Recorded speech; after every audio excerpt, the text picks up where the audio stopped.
et bienvenue sur Ilang Sacré, les mystères du féminin révélés.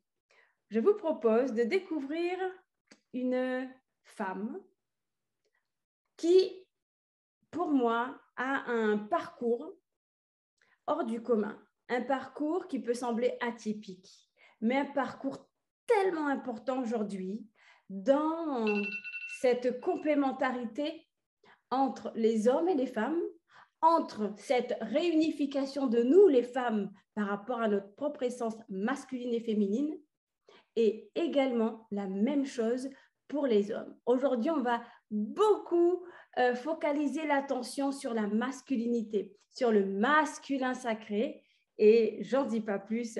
Je vais, avec tous les grands honneurs, accueillir mon invité, Floriane. Bonjour et bienvenue, Floriane, à toi Bon, sur notre chaîne. Natacha. Ben, merci beaucoup pour l'invitation, surtout. Ça me fait super plaisir de pouvoir enfin parler de tout ça, en fait. C'est pas si nouveau pour moi, mais qui nouvellement dans ma pleine conscience, en fait. Voilà, on va dire ça comme ça. Eh bien, tout l'honneur et pour moi, j'avais hâte qu'on réalise cette interview parce que tout ce que tu as nous Mhm. apporté aujourd'hui, c'est l'heure en fait. C'est l'heure de commencer à ou élargir notre champ de vision, C'est notre ça. conscience par rapport à des sujets, sans trop rentrer dans les détails, des sujets sur lesquels on ne va pas beaucoup prêter attention et pourtant qui sont Mhm. nécessaires si aujourd'hui on veut parler d'harmonie entre le féminin, le masculin, le yin et le yang. Voilà. Et le yang. Alors, ma chère Floriane, dis-nous qui es-tu? Qu'est-ce que tu fais dans la vie? Alors, ben, Floriane, c'est une médium thérapeute. Oui. Donc, j'utilise l'énergie des 7 flammes sacrées et des 5 flammes galactiques et associée à la thérapie par les anges et les archanges ben, pour pouvoir ben, guérir le corps morphique en fait des personnes qui me confient. Donc, ça peut être dans différents aspects. Donc, ça peut être purement énergétique, ça peut aussi calmer des douleurs physiques, ça Oui. peut aussi aller jusqu'à la connexion à sa mission d'incarnation. C'est vraiment singulier et personnel pour chaque personne. Donc, c'est pour ça que chaque thérapie, en tout cas énergétique que je propose, sont axées et vraiment sur la singularité de la personne. Je n'aurai jamais 2 thérapies pareilles, en fait. Peut-être qu'avec le temps, et si je constate qu'il y a plusieurs choses qui reviennent, je pourrais avoir une thérapie pour tel ou tel sujet. Mais voilà, j'utilise les flammes sacrées. Je suis une alchimiste, donc forcément, j'utilise des choses. Je prends des petites potions, allez, un petit peu de flamme comme ça, un petit peu de flamme comme ça, pour chaque personne, et pour avoir justement la vibration qui correspond à la singularité de l'âme de la personne, de son besoin, etc., etc. Et puis en parallèle, je propose aussi, je m'occupe aussi de tout ce qui est de la libération du karma. Donc que Oui. ce soit le karma transgénérationnel, le karma des vies antérieures aussi, le karma des traumas sexuels. Et puis là, je suis en train de me positionner sur le karma collectif, donc le débranchement au karma collectif. Donc voilà, en gros, et puis entre autres, je suis aussi cartomancienne. D'accord. Voilà Et ce je que je fais. sais qu'il y a un aspect dans lequel tu te positionnes de plus en plus qui est l'accompagnement des hommes. C'est ça, exactement. Là, je Voilà. commence vraiment à rentrer dans le vif de ce sujet. Donc, l'accompagnement des hommes à se reconnecter au masculin sacré pour Oui. sortir justement de la fausse masculinité. Donc, se reconnecter à leur réelle essence, de qui ils sont en réalité, Oui. hors de tout, voilà, de tout un tas de préjugés, en fait, de ce qu'ils devraient être. Très bien. Alors, pour Donc, les voilà. Et en personnes… parallèle, Ouais. excusez-moi, en parallèle aussi, j'aide aussi les femmes à honorer leur masculin sacré, à le faire vivre et à l'accepter, en fait, à se sentir légitime d'avoir aussi une énergie masculine. Oui, totalement. C'est pour ça qu'on parle de complémentarité du yin et du yang, du masculin et du féminin. Floriane, pour les Exact. personnes qui n'ont pas encore cette aisance à entendre ces mots de masculin sacré, féminin sacré, avec des mots simples, comment tu définirais le masculin sacré? Qu'est-ce que c'est pour toi? Donc, le masculin sacré, c'est tout ce qui concerne le pouvoir de la création. Il est connecté au corps mental, donc à tout ce qui est mental, à tout ce qui est justement de tout ce qu'on crée par la pensée. On se dit souvent, oui, je savais que quelque chose allait arriver, j'y ai pensé. Ben, tu l'as créé par ta pensée. Donc, le pouvoir du masculin sacré, c'est tout ce qui concerne l'action, la pensée, etc. Après, le féminin sacré, c'est tout ce qui va concerner le monde émotionnel, le monde des émotions, le monde de la perception, le monde de la sensation aussi, le fait de pressentir certaines choses, etc. Tout ça, ça appartient au féminin sacré. Donc voilà, en gros, enfin, pour faire court, comment moi je définis ces deux énergies. Ok. On est d'accord et pour rappel que ces deux énergies, le masculin et le féminin, sont présentes autant chez l'homme que chez la femme. C'est ça, c'est exactement ça. Et Voilà. l'un ne devrait pas prédominer sur l'autre, mais agir de façon, comment dire, je dirais alchimique, mais pour le plus simple, sur l'instant T. C'est-à-dire que sur l'instant T, en fonction de ça, quand tu es confronté, tu vas aborder les choses plus avec une énergie masculine ou féminine en fonction des choses. Tout dépend de ce que tu vis à l'instant T, en fait. Oui, exactement. Et ça demande d'être harmonisé, d'être équilibré. Mais pour arriver à cet équilibre, il y a besoin d'aller voir toutes les souffrances, tout le conditionnement qui a été justement projeté, tout ce formatage qui s'est créé autour de ces deux énergies-là. Donc, justement, parlons-en de ça. Quelles sont les attentes que la société a projetées justement sur cet aspect-là? Mais en fait, pour ma part, je parle vraiment pour mon observation à moi. Oui. C'est-à-dire que déjà, dans un premier temps, il y a une division, justement, entre le féminin et le masculin, dans le sens où l'homme a tel rôle, a telle capacité, a telle compétence et doit surtout y répondre. La femme aussi, elle a certains rôles, elle a surtout certaines carences, on lui accorde beaucoup de carences, elle a certaines capacités, par exemple, la place de la femme, c'est à la cuisine, alors que tu as des hommes qui adorent cuisiner. Les plus grands cuisiniers, ce sont des hommes. Donc voilà, c'est plus le côté, pour moi, en tout cas, la société est dans cette volonté de séparer les deux et ça crée une certaine division, en fait. Ça crée une division dans le conscient collectif. C'est pour ça, justement, que je m'axe de plus en plus sur le débranchement du karma collectif. Et ça se répercute comme un entonnoir, en fait, à l'intérieur de chaque personne. Et ça nous divise dans notre être, justement, entre ces deux énergies, masculine et féminine. Il y a des femmes qui ont cette énergie masculine et qui se disent non, non, non, je suis peut-être trop, ou voilà, je suis peut-être trop brute, je suis peut-être trop diamant brut, c'est des expressions que j'ai déjà entendues. Et non, pas du tout. Tout simplement, il faut équilibrer le tout et accepter que tu aies cette énergie en toi et qui demande simplement à être exprimée parce qu'elle finit par s'imposer, en fait. Voilà. Et c'est pareil pour les hommes. Il y a des hommes qui sont hyper émotionnels et qui vont nourrir des frustrations à l'intérieur parce qu'ils ne peuvent pas exprimer cette part féminine qui est en eux. Et ça crée justement des hommes frustrés, des hommes qui ont une mauvaise image de tout ce qui concerne la sexualité, l'amour. Enfin voilà, c'est le chien qui se mord la queue au bout d'un moment. En fait. Et aujourd'hui, Floriane, tu te positionnes vraiment sur l'accompagnement des hommes à guérir ce masculin blessé, autant la femme. Mais qu'est-ce qui a fait qu'aujourd'hui, tu te sens dans cette légitimité-là? Quelle est ton histoire? Avant, qu'as-tu vécu pour en arriver à cette prise de conscience et à vouloir accompagner les humains sur ce chemin? Figure-toi que je me suis posé la question aussi. Hein. Je me suis dit, mais Flo, pourquoi tu... Enfin, même pas à moi-même, j'ai posé la question à l'univers. Je dis, mais est-ce que je suis vraiment faite pour faire ça? Je suis quand même une femme, etc. Et quand je regarde mon parcours depuis l'enfance, j'étais très connectée à des énergies masculines. Ma mère voulait un garçon. Déjà, quand elle était enceinte de moi, elle pensait qu'elle désirait avoir un garçon, déjà dans un premier temps. Donc, je pense que ça a bien nourri ma conception énergétique, ADN, cellulaire et tout ce que tu veux. Ensuite, quand j'ai grandi, j'étais beaucoup axée sur le côté masculin des choses. J'aimais jouer au ballon, par exemple. C'est parce qu'on a attendu une petite fille. J'étais toujours en train de bricoler des choses, etc.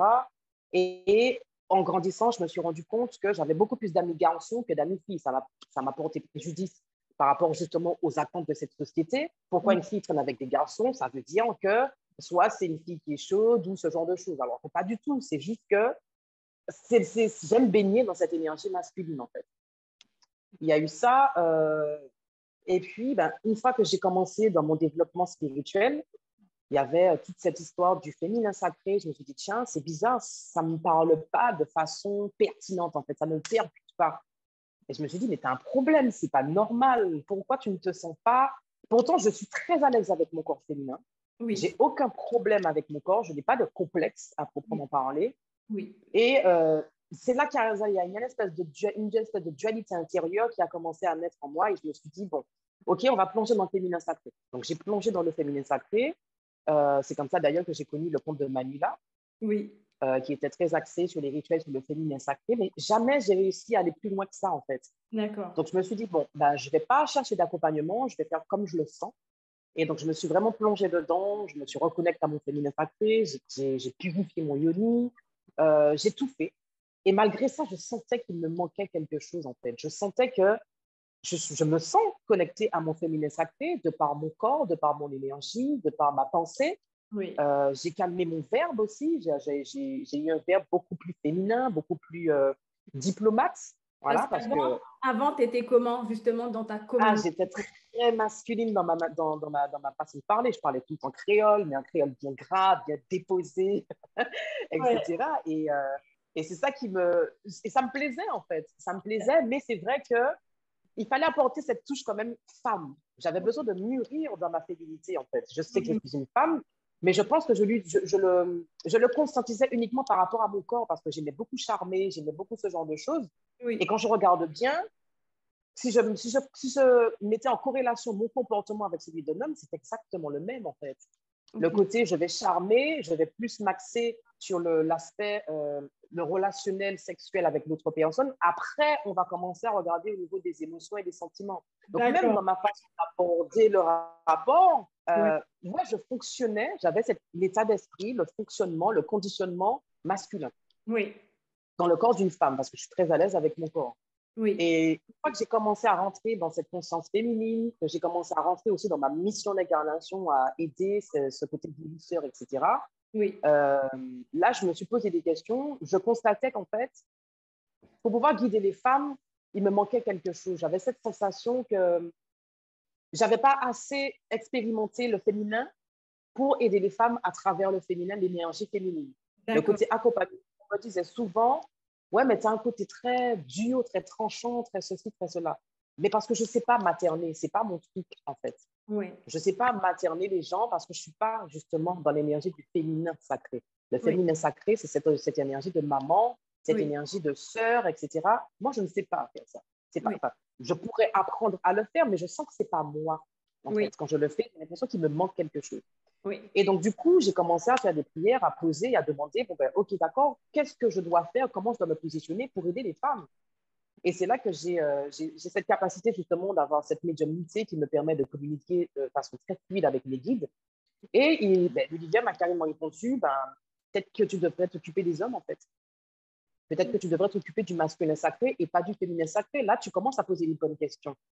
Et c'est là que je me suis dit, ah, OK, j'accueille, j'accepte. Je me suis dit, bon, ben, écoute, l'univers me met toujours là où je ne m'attends même pas moi-même, là où on ne m'attend pas non c'est plus. ça, Ça a toujours été. J'ai toujours été dans des trucs où il y a toujours eu un avant et un après le passage de Florian, en fait, tu vois. oui, oui, Et j'arrive comme une espèce de tornade. Et c'est ça aussi l'énergie du masculin sacré, ce pouvoir de transformer, en fait, de transformer par une énergie brute, en fait, c'est oui, ça. Et j'ai cheminé, j'ai essayé vraiment de continuer avec cette cartomancienne qui aide les femmes sans pour autant fermer la porte aux hommes, mais je ressentais toujours ce besoin d'avoir cette énergie masculine avec moi. Quand je faisais des directs sur Instagram, dès qu'un homme se manifestait dans le direct, là, je me sentais équilibrée. Et je me suis dit, ah, mais c'est bizarre. Donc, j'ai commencé vraiment à chercher. Et puis, bon, ben, il y a eu cette magnifique transformation qui a duré 3 mois oui, où j'ai vraiment reconnecté avec mon enfant intérieur qui oui, est un petit garçon, en fait. Il n'est et, pas du tout ouais, inscrit dans cette quintessence féminine. Et c'est là que j'ai trouvé cette légitimité, en fait, de me dire, OK, d'accord, donc en fait, ma quintessence, s'il y a de profond en moi, est masculin. Ça hmm, s'harmonise avec mes capacités de médium, avec mes attributs, avec mon corps et avec ma pensée féminine, c'est-à-dire mon estime de moi-même, etc. Mais effectivement, je m'inscris au plus profond du masculin sacré. Donc, c'est comme ça que j'ai trouvé cette légitimité de me dire, bon, ben, OK, euh, j'accepte de reconnaître aussi le fait que je serais pas une, je dirais pas que je serais pas une bonne accompagnatrice spirituelle pour les femmes, mais je serais beaucoup plus pertinente, productive et utile du côté du masculin sacré. Oui. Et c'est vrai que voilà, il y a beaucoup d'hommes qui me parlent, il y a beaucoup d'hommes qui se livrent sans jugement. J'ai parlé avec énormément d'hommes sur l'ego spirituel, sur l'ego sexuel, sur tout ça, et avec une ouverture, une transparence. Et à la fin, ils me disent, tiens, c'est bizarre parce que quand je parle avec toi, j'ai vraiment l'impression que tu me comprends en fait. Oui, J'ai bien vraiment cette sensation que tu comprends totalement ce que je dis, pourtant tu es une femme. oui. Je dis, ben oui, ben voilà, et parce que c'est mon rôle, c'est ma place, c'est ma mission, et je pense que j'ai signé pour ça avant de m'incarner. Et je me pose même plus la question de savoir si je suis légitime ou pas. J'y vais. Je sais que je le suis, et voilà quoi. Après, ce sera aux hommes justement que je vais accompagner, que j'accompagne déjà, de le confirmer ou pas. Je pense pas avoir besoin de confirmation, mais voilà. Mais c'est extraordinaire. Dans le sens, waouh, autant ton histoire que ce que toi, tu as transmuté en toi Mhm. pour aller jusqu'à connecter avec ta vibration et la reconnaître. Parce que quand C'est même, ça. accepter que, en fait, je suis une femme, mais mon essence est masculine, ça demande quand même une sacrée conscience, une force intérieure de je suis ça, en fait. Et je C'est suis ça. en paix avec ça. Et Exactement. j'ai le sentiment que dès lors que tu as acté, validé ce que tu es, ton essence, tu étais à ta place et les hommes ont commencé à se manifester tout naturellement. Tu étais en phase, en fait, avec. Exact. C'est ça. C'est vraiment ça. J'ai vraiment ressenti cette fusion, mais ça s'est fait vraiment sur le plan physique, quoi, en fait. En termes de guérison, Oui, waouh. C'est-à-dire que avec cette capacité de médium, justement, je vois tout ce qui se passe, en fait. C'est-à-dire que quand une transformation, une ascension va se faire, tu vas te sentir mal, tu seras fatigué, tu vas pas comprendre pourquoi, tu vas aller dormir. Tandis que moi, je vois tout. Je oui, vois tout ce qui se passe du côté de l'invisible, en fait. Donc, j'ai vu cette essence masculine descendre sur moi. Ça ressemblait à une matrice bleue. oui. Elle était bleue. Et puis, les chiffres, les codes, c'était bleu ciel, bleu scintillé, un bleu qu'on ne connaît pas dans la matière, en fait. Ouais. Et avec tout un anneau lumineux, en fait, qui descendait sur moi comme ça, et je me suis dit, OK, ça y est. Là, je me sens dans ce côté homme. Il a fallu l'équilibrer aussi après avec le féminin, hein. Oui, Une fois que j'ai compris et que je me suis vraiment ancrée dans cette masculinité sacrée, oui. là, ouais, il a fallu rééquilibrer ensuite avec l'énergie masculine, féminine, et rester justement une vibration linéaire entre les deux. C'est de l'alchimie constante. Voilà, c'est ça. C'est de l'alchimie constante. C'est clairement ça, en fait. Et concrètement, les hommes qui viennent te voir, par exemple, dans quel contexte tu as pu les accompagner? Un exemple du avant et du après. Alors, j'ai un souvenir en tête, en tout cas, un homme que j'ai accompagné justement dans ce qu'on appelle les alter ego. Donc, Oui, l'alter ego, ça n'a rien à voir avec l'ego. L'alter ego, c'est une personnalité que tu te crées oui, pour faire face à certaines situations, mais ce n'est pas toi, en fait. Et c'est une personnalité qui appartient à l'ombre, puisque ce n'est pas toi, et oui, en fait, qui finit par agir d'elle-même. Elle oui. prend possession, en fait, de ta façon de penser, elle prend possession de ta vraie personnalité. Voilà, c'est ça. Et Ah, donc, du coup, j'ai pu accompagner cet homme dans la purification de cet alter ego. Il était déjà prêt. C'est-à-dire que son ego, déjà en lui, qui est justement cette autre énergie euh, de son âme, était déjà prête à se débarrasser de ce surplus qui vit et qui agit de façon totalement indépendante de sa propre volonté. Donc, je l'ai accompagné par une série de 3 soins. Donc, il y avait quand même une phase préparatoire de 21 jours avec de la méditation pour remplir le corps de lumière et décupler l'énergie d'amour, qui est oui, justement une énergie en corrélation avec le féminin et le masculin en même temps, pour moi en tout cas. oui, Et ensuite, on est passé sur une phase de 3 soins. Et là, dans ce que je voyais des soins que je faisais, en tout cas, il y avait vraiment cet aspect de purifier par les flammes sacrées, en fait. Il y avait vraiment cet aspect du, écoute, tu n'as pas ta place là, donc tu vas te transformer en une forme de lumière. Et c'est d'accord. exactement ce qui s'est passé. C'était quelqu'un qui était tout très colérique, il me disait, il était chauffeur poids lourd, et il me disait qu'il en avait marre tous les jours, il se disputait avec quelqu'un sur la route, c'était juste pas possible. Ah Avec ses ouais, collègues, c'était pas possible. Et du coup, à la fin des 3 soins, son émotionnel s'est carrément calmé, en fait. Il n'est peut-être pas encore connecté à son féminin sacré, mais au moins, l'absence de cet alter ego et oui, l'acceptation dans l'amour de son ego a oui. fait qu'aujourd'hui, il arrive à pleurer, en fait. C'est chose qu'il ne faisait pas avant. Il me dit, c'est bizarre, je sens qu'il y a des émotions qui remontent et j'ai des larmes aux yeux, Florian. Je regarde un dessin animé avec les enfants, je pleure. Oh, Génial. Là, tu es dans tes émotions et tes vraies c'est émotions. clair, c'est ça. Et là, il me dit, tu sais quoi? Il me dit, ça fait bizarre de se rendre compte que la moitié de ma vie, j'étais à côté de la plaque, en fait. Ouais, Il dit, tu étais peut-être à côté de la plaque, mais au moins, tu étais là, tu vois. Tu n'étais pas complètement déconnecté. ouais, Et il m'a dit, ben, franchement, merci. Et je poursuis. Il m'a dit, je poursuis avec la méditation tous les jours. Il y a une autre phase qui va poursuivre quand ce sera prêt. Mais en tout cas, effectivement, l'avant, après, c'était justement cet équilibre et la paix intérieure, en fait. C'est ça. De se débarrasser de ce surplus d'ego qui a fait que ça s'est créé, en fait, à un moment donné dans son enfance, avec son rapport avec sa maman, justement. ouais, ouais. Et voilà, ça a grandi avec lui. Et puis, ça lui bouffait sa vie, en fait, tout simplement. Hmm. Donc, voilà. Et il y a un autre homme aussi.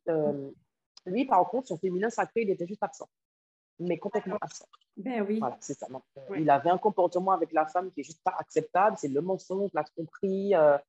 Voilà, c'était quelque chose d'assez éprouvant. Oui.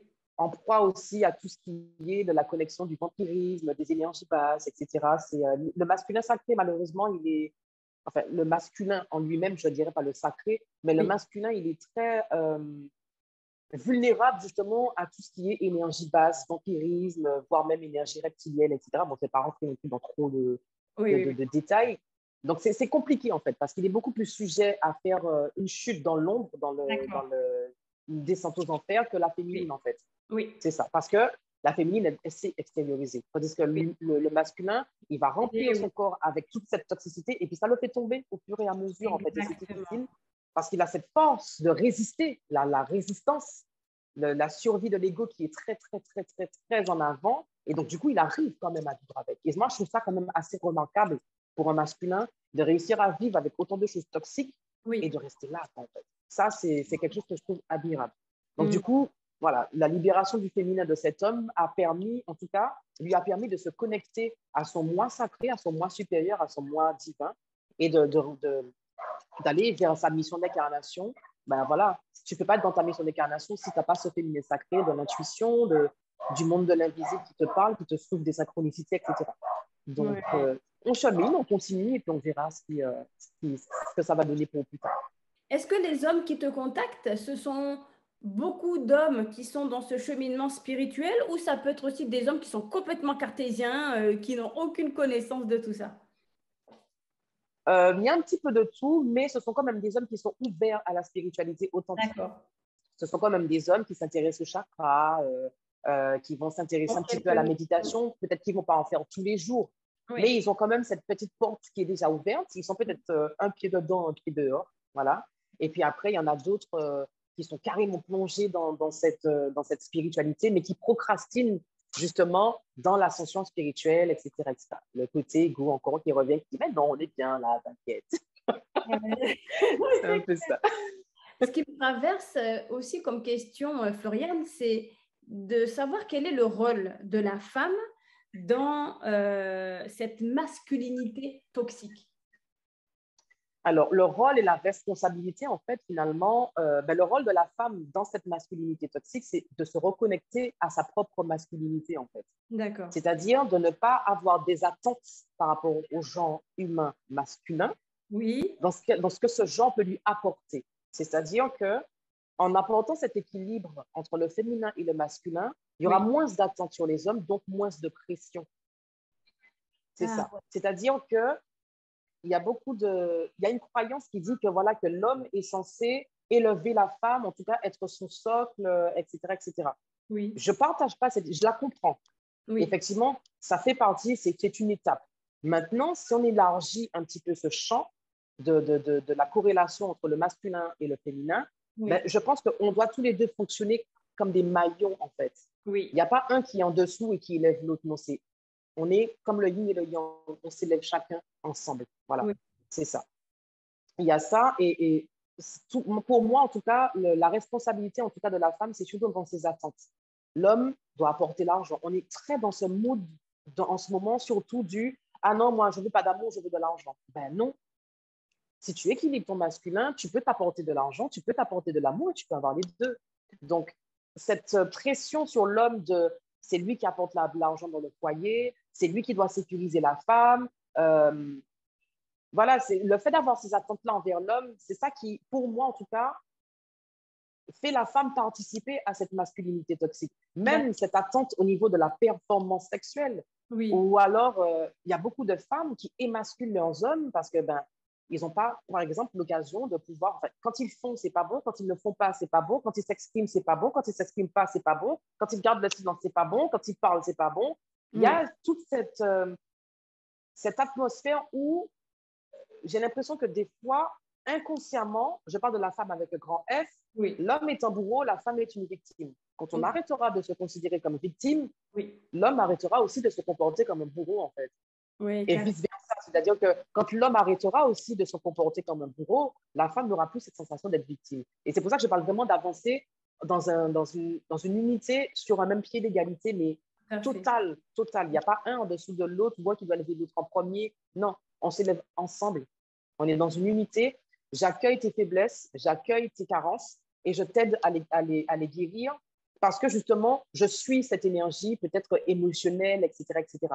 Et vice-versa. Il faut aussi que la femme accepte d'avoir cette capacité de création, qu'elle est capable de se sécuriser elle-même Oui, et de s'apporter tout ce dont elle a besoin de point de vue matériel. oui, Donc magnifique. voilà. Ma chère Floriane, c'est tellement riche ce que tu apportes qu'on pourrait passer des heures à vraiment décortiquer encore plus, mais on arrive à la fin de notre échange. Quel message? Alors aujourd'hui, je suis particulièrement quand même en joie. Pourquoi? Parce que là, souvent, je dis, quel message à mes invités avez-vous pour les femmes? Mais aujourd'hui, Mhm. on va focaliser sur les hommes. Quel message aurais-tu en priorité pour les hommes? Ben, le message que j'aurais à apporter aux hommes, reconnectez-vous au monde de vos émotions. Vous avez le droit de ressentir des émotions, vous avez le droit de vous sentir vulnérable, et puis vous avez droit aussi à l'erreur. Voilà, c'est ça. Vous avez le droit de pleurer, vous avez le droit de vous sentir, d'avoir peur, de ne pas vous sentir en sécurité. Voilà. Reconnectez-vous au monde de vos émotions. Voilà, c'est vraiment le message que j'ai à faire passer aux hommes. Ah ouais, je rajouterai pour compléter ce que tu dis que tout ce que vient de dire Floriane n'est pas signe de faiblesse, n'est pas signe d'impuissance, mais tout simplement de ce que nous sommes censés être dans notre globalité, que ce soit en tant qu'homme ou que ce soit en tant que femme, en fait. Donc voilà, messieurs, ouvrez-vous. Vous savez que vous avez une accompagnante qui est là pour vous accompagner dans votre chemin de guérison, pour aller vraiment aller baisser les armes, baisser ce côté très dur, très masculin toxique, parce que le C'est ça. meilleur, en fait, vous l'avez en vous. Et aujourd'hui, il est temps de reconnecter avec ça. Les femmes aussi sont prêtes aujourd'hui à accueillir ces hommes-là. Et autant les hommes sont aussi prêts à accueillir les femmes qui se reconnaissent aussi dans ce qu'elles sont tout simplement. Voilà. Donc, on est dans l'ère de la complémentarité et de Exact. l'union. Voilà. Donc, merci à toi, Floriane, pour cet échange. Merci à vous de nous avoir Merci pour écoutés l'invitation. et à très bientôt.